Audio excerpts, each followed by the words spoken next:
Hey everybody, Miss Silvernagel here. Today we're going to talk about Walk Two Moons, chapter 17 through 20. Chapter 17, In the Course of a Lifetime. Sal describes Phoebe as crotchety and sullen, which means that she's kind of grumpy like an old woman. While Phoebe and Sal think Mr. Berkway and Miss Cadaver hacked up her husband and buried him, Sal says she isn't ready to tell her dad about that. Phoebe says that if her father gets hurt by Mrs. Cadaver, would she go and live with her mother? Sal said she would, but admits that's a lie. When Phoebe comes home, her mother is making brownies and tries to kiss Phoebe's cheek. She tells her mom she isn't a baby, the brownies are burnt, and that she's too fat to eat brownies anyways. She yells at her mom and runs into her room.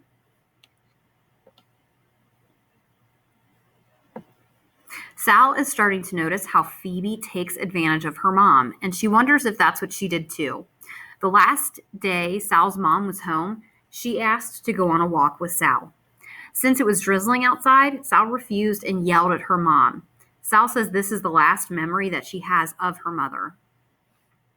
When Prudence comes home and talks about how she's going to blow cheerleading tryouts, Sal notices Mrs. Winterbottom was trying to rise above some awful sadness she was feeling. But Prudence couldn't see that. Prudence had her own agenda. That was one of the notes that was left on their doorstop.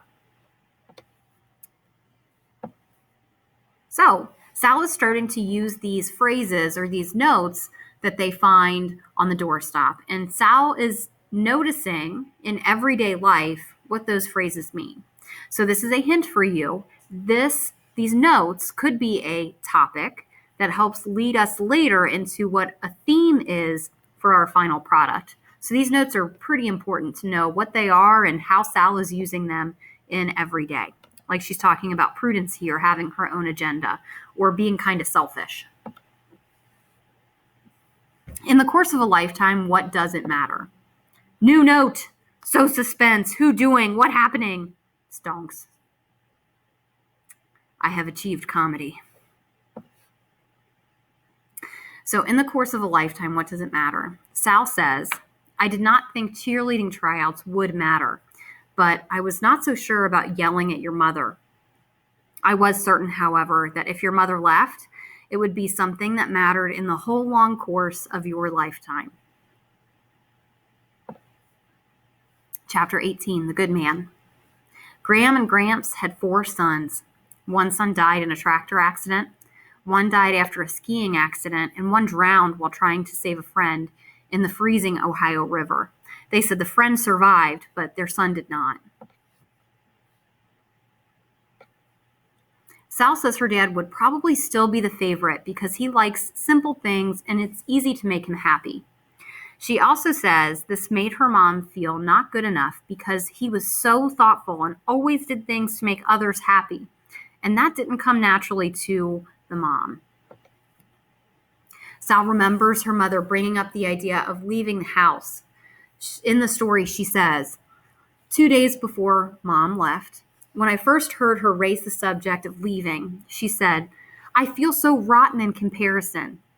Sugar, you're not rotten, he said. See, she said. See, why couldn't you at least believe I'm rotten? She said she needs to leave to clear her head and to clear her heart of all the bad things. She needed to learn what she was. So I guess my questions are, what is she? What are all the bad things? We don't know right now. The day they found out Mom wasn't coming home, Dad flew out to Lewiston, Idaho. When he came back, he spent 3 days chipping away at the plaster wall. He ended up putting the name Chanhassen, or Sal's mom's name, in the new cement in the fireplace behind that plaster wall.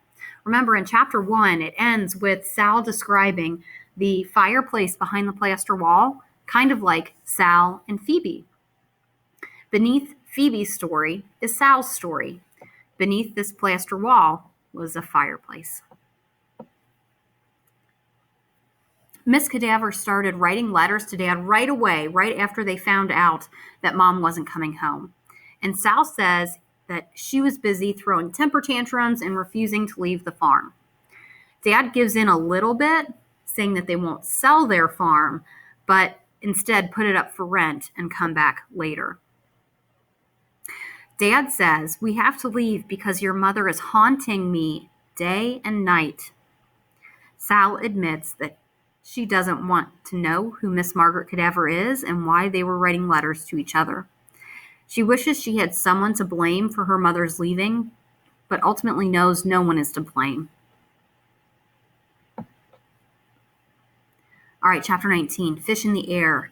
We almost get to know who Margaret is, but Sal just wants to tell her dad how spooky she is, and they shouldn't go over there anymore. So she completely ignores her dad. Dad says, "Sal, you're trying to catch a fish in the air. Your mother is not coming back." Sal draws a picture of Margaret with a rope around her neck and wild red hair. Nope, no. Do not do this. This is very bad. Sal goes to school with Mr. Berkway and says that she wishes he is in a relationship with Miss Cadaver. Remember, Mr. Berkway came over and helped her dig up that rhododendron. That way, her father would have to get away from her and they could go back to Bybanks, Kentucky. So again, Sal wants Mr. Berkway and Mrs. Cadaver to be in a relationship to get Dad to move back to Bybanks, Kentucky. Sal says Mr. Berkway reminds her of her mother because they both have a passion for stories. Sal's mom liked Indian creation stories about thunder gods, wise crows, and shadow souls. Her favorite story was about someone who came back after death as a bird or a river or as a horse. Mr. Berkway reminded Sal about doing the journal assignment and says she can write about whatever she wants. The lunatic is back! Phoebe pushed him for no reason other than thinking he is a lunatic, which we don't know for sure yet. And they run into Phoebe's house. The doors are locked, but Mrs. Winterbottom comes out of the house. Phoebe asks to call the police, but no one does.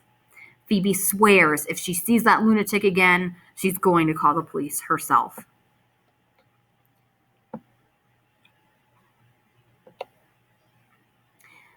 Sal tries to write her journal for Mr. Berkway. She remembers the blackberries, that memory of how blackberries made her mom happy. She also remembers her mom hugging and kissing a maple tree when she was pregnant. Sal adds this story to her journal. Ooh, ya weirdie. Sal said that she looked at the tree that her mom kissed and saw a stain on the tree that looked like it was made from a blackberry kiss. Sal, as she normally does, imitates her mother and kisses trees now too. Remember, her mom's name is Chanhassen, which means tree sweet juice or maple syrup. And Sal often prays to trees because they remind her of her mom. So this is significant because the trees remind her of her mom constantly. So it's a way for her to connect back with her mom. And she writes about this in her journal. E. Cummings, the little horse, is Newly. The only thing that's capitalized that in that poem is the Y in Newly. And that was intentional from the author. This is a poem they read in Mr. Berkway's class. It's about a newborn horse that knows nothing but feels everything. Sal likes this story, and the reader can infer. You see what I did there? Nice. Sal likes this story, and the reader can infer that she likes it because it reminds us of her, of Sal. Sal doesn't seem to know what's going on with her mom, but feels a whole lot of feelings about it. Ben tells Sal on the way home that he wants to read her palm, and when they are walking home from school.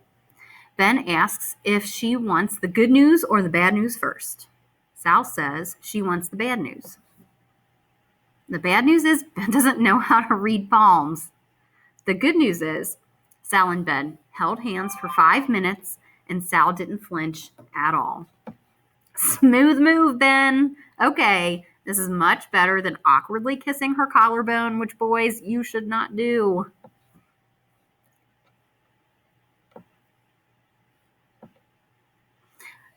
When they get to Phoebe's house, Ben tries to kiss Sal again and misses again. This time he kisses her ear. Okay, smooth move, X-Lax. Don't try this, boys. Don't just randomly try to kiss girls. It is not cute. Phoebe pulls Sal into her house and shows her a note from Miss Winterbottom. It says, "Keep all the doors locked and call your father if you need anything. I love you, Phoebe. From Mom." Miss Winterbottom left another note for Prudence that says, "Please heat up spaghetti sauce and boil the spaghetti. I love you, Prudence. From Mom." So you should be interpreting these notes as keep calm and fend for yourself. But Phoebe is seeing these as, okay, time to learn how to fend for yourself. I'll be back in a week to see how you're doing. And that makes her nervous. Miss Winterbottom also left a note for Mr. Winterbottom that said, "I had to go away. I can't explain. I'll call you in a few days." Oh no! Phoebe's reaction is absolute terror. She wants to call the police. "Sal, don't tell anyone. My mother has disappeared." So, of course, in the most dramatic way possible, Phoebe is reacting. Sal goes home and finds her father looking through old pictures of him and Chanhassen. Sal tells him Phoebe's mom went away and that she will probably not come back. Sal's dad says, "People usually come back." This gives Sal hope that her mom is actually going to come back. But I think we all know she's not. All right, guys. You have an assignment for today. You can check back if you need any help at all. Let us know. We will see you either in class in person or online. Have a good day, guys.